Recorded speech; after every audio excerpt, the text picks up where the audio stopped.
conversar contigo esta mañana. Buenos días. Muy buenos días para todos. Gracias por la invitación. Gracias.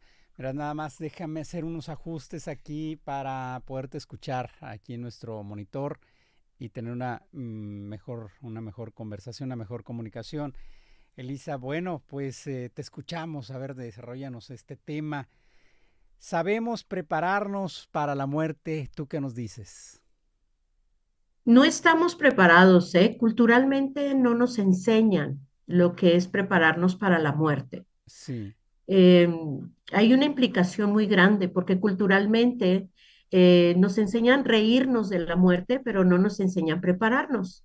Y prepararnos implica ver tres áreas fundamentales de lo que es prepararte, ¿no? Una, no es solamente que vas a entender que existe la muerte, sino que hay una impermanencia. Somos seres humanos que nacemos, nos reproducimos, existimos y morimos. Y por ende a veces cortamos una etapa. A veces dentro de las mismas familias evitan que nosotros nos pongamos de frente a la muerte. Y cuando la vivimos es cuando se puede convertir en algo doloroso, en algo complicado, en algo triste, porque no hay esa preparación, no hay como ese entendimiento. Entonces, prepararte no solamente desde la parte mental y lógica, sino prepararte desde la parte emocional, desde la parte espiritual y desde la parte eh, energética, si quieres llamarle, ¿no? sí. Porque pensamos que cuando alguien muere, deja de existir, pero realmente solamente cambia la forma o el pensamiento en que lo tenemos. Cuando nos preparamos emocionalmente, empezamos a cerrar círculos, a sanar vínculos, a reconocer emociones, a mirarnos realmente como seres humanos. Si conectamos con la parte espiritual, entendemos que somos seres transitorios, pero que al final de cuentas tenemos un alma que puede ser transmitida a aquellos que quedan y se queda una etapa diferente de nosotros a lo largo de sus vidas. Y esa parte contextual o esa parte energética es poder saber, dependiendo también el tipo de creencias, ¿no?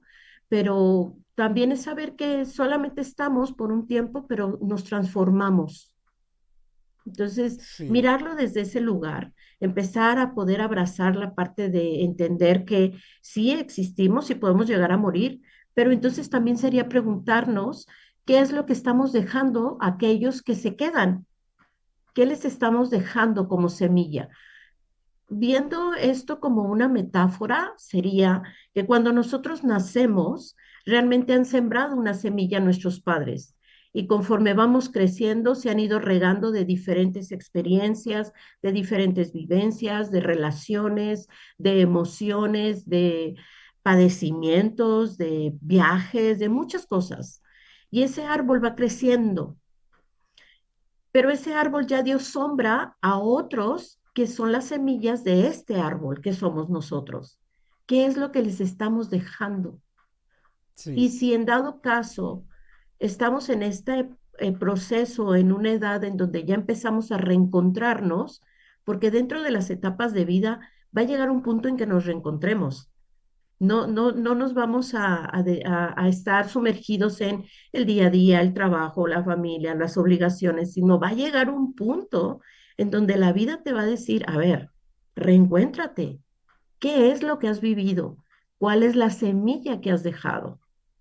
Entonces yo creo que mirar, empezar a educarnos en relación a la muerte sería como reeducarnos en la manera en cómo la vemos. Sí. Estamos platicando con la tanatóloga, le reiteramos nuestro agradecimiento, Elisa, por estar con nosotros.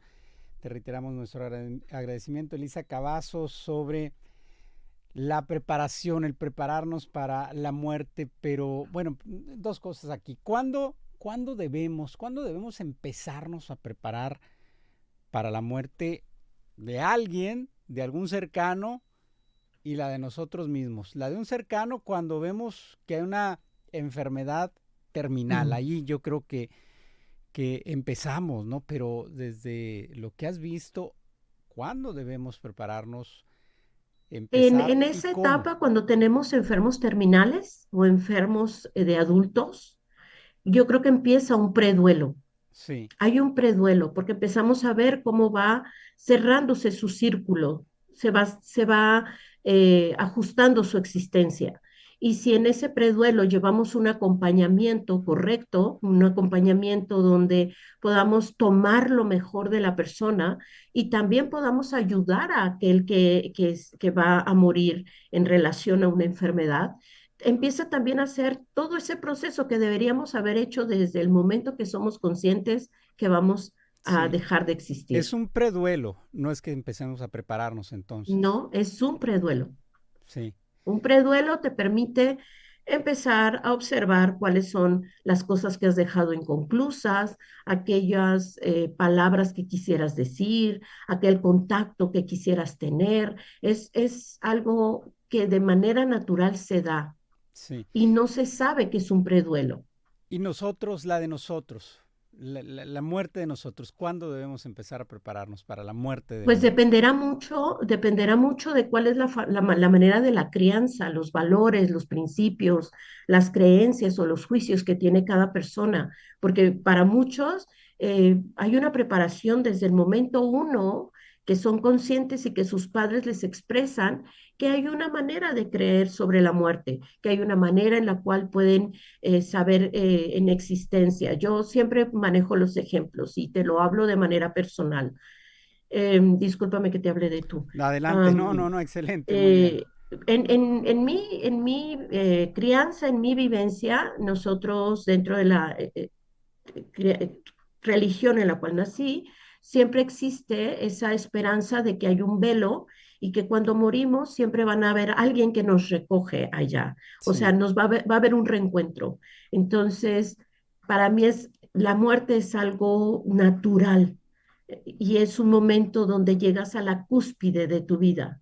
sí, No es porque la esté buscando, no es porque se esté deseando, pero entiendo que va a haber alguien que va a recogerme, me va a contener, me va a sostener cuando yo pase ese velo. En muchas religiones te preparan desde tiempo atrás, ¿no? En muchos países la muerte es fundamental en enseñanza. India, Tailandia, los lugares orientales, ¿no? La muerte es tangible, se vive, se experimenta, ¿no?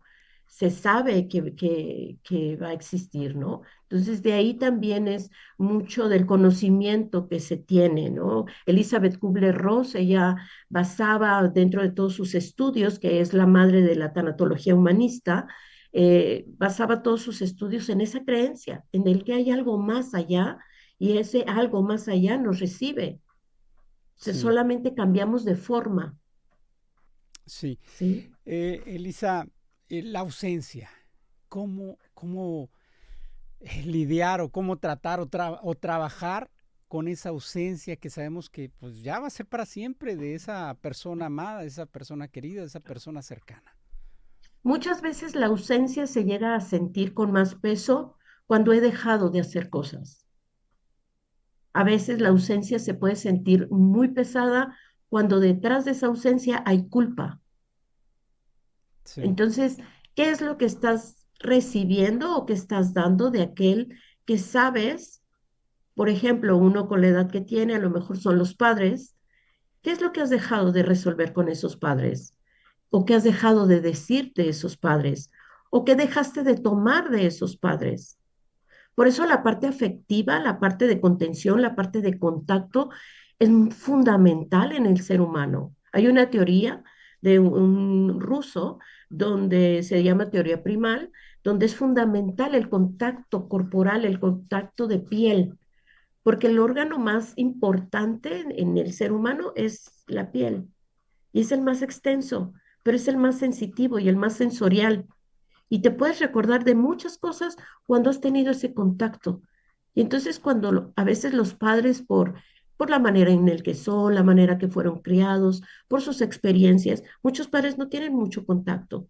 Entonces, a veces como hijos es, ve y tómalo, pídele un abrazo, exprésate, cierra esos ciclos, aclara todas esas dudas. que sería una de las tantas maneras que se pudiera hacer evitar esa extrañar, ¿no? Sí, Pero si no lo hubo y en este momento tienes esa pérdida o tienes a ciertos años extrañando esa persona, busca ayuda, busca quien te sí, acompañe.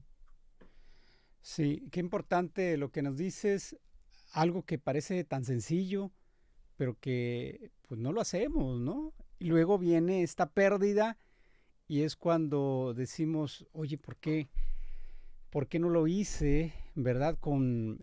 Pues no nada más con tus familiares, ¿no? Sino de tu primer círculo, sino con otros familiares, los más sanguíneamente, por decirlo de alguna manera, más lejanos, los primos o los primos segundos o Ujú. los tíos segundos o por allá el amigo, ¿no? ¿Cuántas veces no decimos, mira, se nos adelantó, se nos fue, se murió mi amigo aquel, habíamos quedado de vernos este día y yo Ujú. cancelé? ¿Y cómo nos pesa, no, Elisa?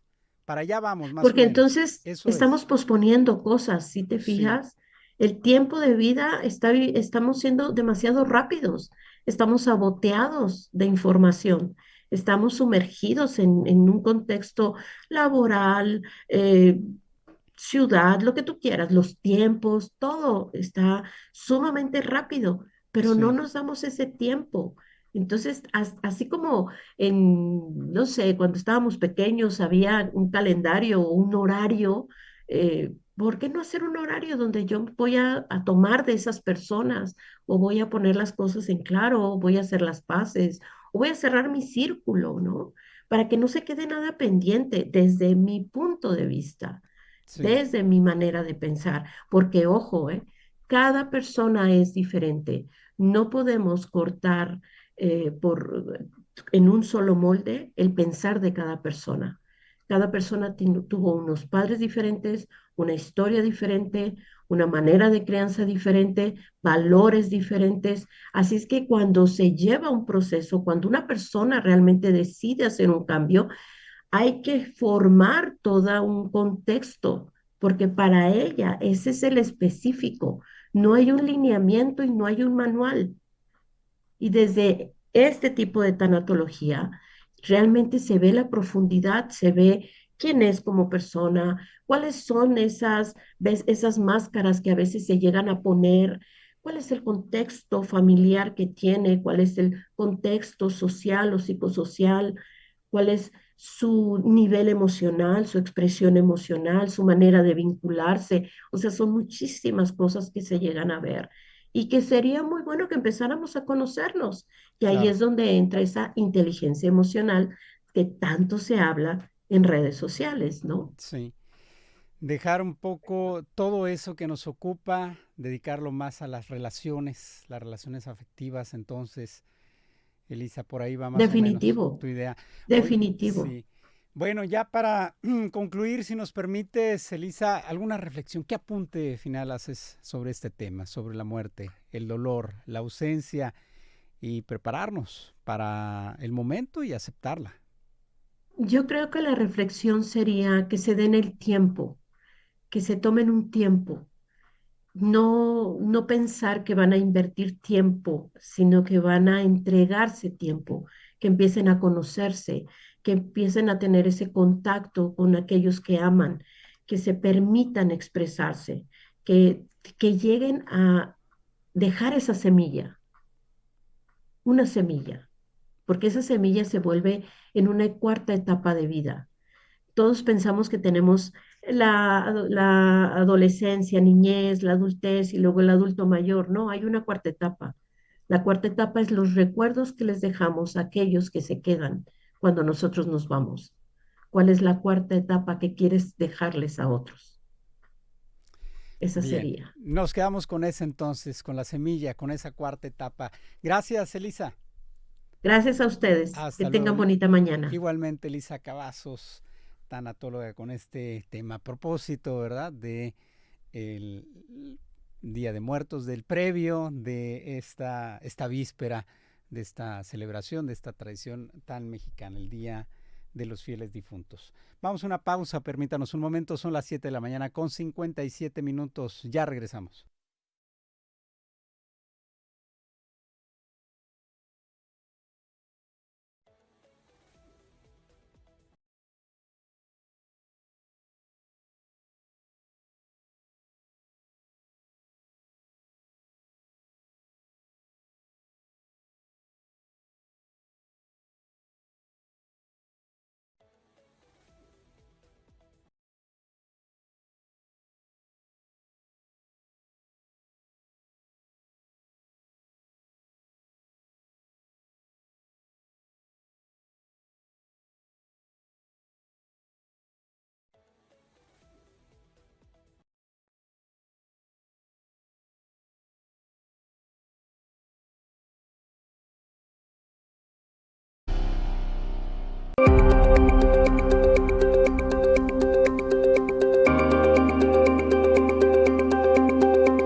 Expreso 24/7. Noticias que se mueven contigo.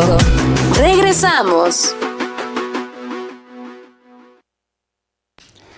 Gracias, estamos de regreso en Expreso 24/7, ya son las 8 de la mañana con 3 minutos, 8:03. Vamos con más información. Ayer los integrantes, un grupo de integrantes del Sindicato de Trabajadores Académicos de la Universidad de Sonora, STAUS, se manifestaron, expusieron su pliego petitorio durante la asamblea del colegio universitario, una asamblea que era para otros fines. Ahí se presentaron los integrantes del STAUS. Los detalles de la información con nuestro compañero reportero Armando Aguilar. Buenos días, Armando, adelante con tu información. Buen día, Marcelo. Así es, durante la asamblea del Colegio Universitario de la Universidad de Sonora, los integrantes del Sindicato de Trabajadores Académicos realizaron una concentración para exponer su pliego petitorio en el que reclaman el cumplimiento del contrato colectivo de trabajo. El secretario general del STAUS, Cuauhtémoc Nieblas, señaló que los principales temas es el ajuste del cobro del ISR, la falta de medicamentos por el ITESON y la necesidad de garantizar una gratuidad universitaria. En estos puntos también existe la demanda de que permanecen sin respuesta por tanto tiempo. Los docentes han tenido que buscar que se les escuche entre los planteamientos que presentaron en el colegio universitario. Algunos de los temas principales del pliego petitorio es la extensión del tema del colegio, ya que se aplican al campus de Cabo Orquín Nogales. El STAUS también pide su ampliación en Hermosillo, Santana, Navojoa y Guatabampo, y se considera una medida de equidad laboral dentro de la universidad. Sobre el ISR, la universidad habría omitido retenciones durante años y ahora los trabajadores buscan que este adeudo se cubra, lo que el sindicato rechaza por su parte, pero por la omisión que se hizo, y están pidiendo una mesa tripartita con las autoridades estatales y federales para resolver.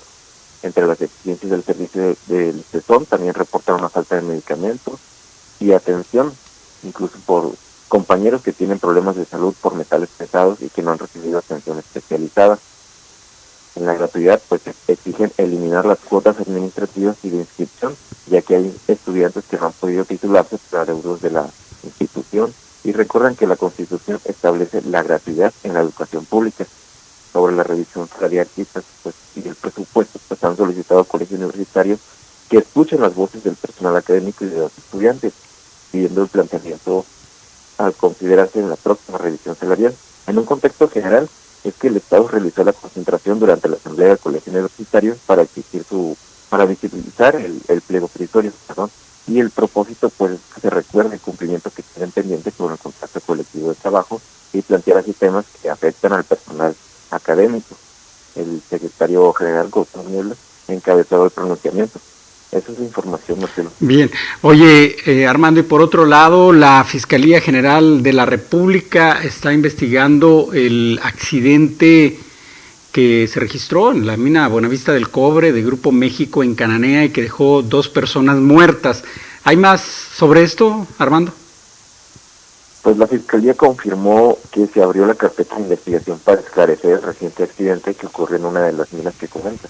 Y tras la muerte de los 2 trabajadores, el delegado Francisco Sergio Méndez aseguró que el caso se encuentra bajo un análisis por la delegación federal con el fin de que se determine cuáles fueron las causas de este siniestro. También se explicó que sobre una versión de una tercera persona que falleció, aclaró que no hay información oficial al respecto y en caso de serlo, se tendría que tener esa información de una manera más precisa, ya que no habría motivo para omitirse un deceso de otra persona.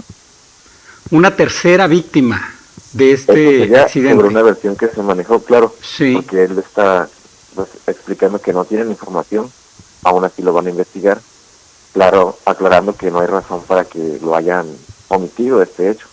Bueno. En ese sentido es lo que investiga la FGR sobre este caso en la mina de Cananea. Muy bien. Gracias, Armando. Hasta luego. A la orden. 8 de la mañana con 7 minutos. Vamos a una muy breve pausa. Regresamos con más a Expreso 24/7. Un corte rápido, porque la noticia sigue en movimiento. Estás en Expreso 24/7.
24/7. Noticias que se mueven contigo. Regresamos. Muchas gracias. Estamos de regreso en Expreso 24/7. Ya son las 8 de la mañana con 10 minutos, 8:10. Vamos a otros temas. Le informamos al arrancar este espacio y le hemos estado comentando, ¿verdad? Porque es importante recordarle que hoy, como dijo aquel, ¿no? Hoy, oficialmente termina el subsidio a la tarifa eléctrica, el subsidio que en el verano se aplica a las tarifas de la Comisión Federal de Electricidad. Pero para que nos dé más información, nos explique cómo funcionan esto de las tarifas, qué diferencia hay entre la tarifa de verano que empieza en mayo, termina ahora el 31 de octubre, y la que empieza a partir de mañana. Le agradecemos mucho a Ignacio Peinado, quien mejor él, ¿verdad?, que le entiende muy bien a todo esto, líder de la Unión de Usuarios de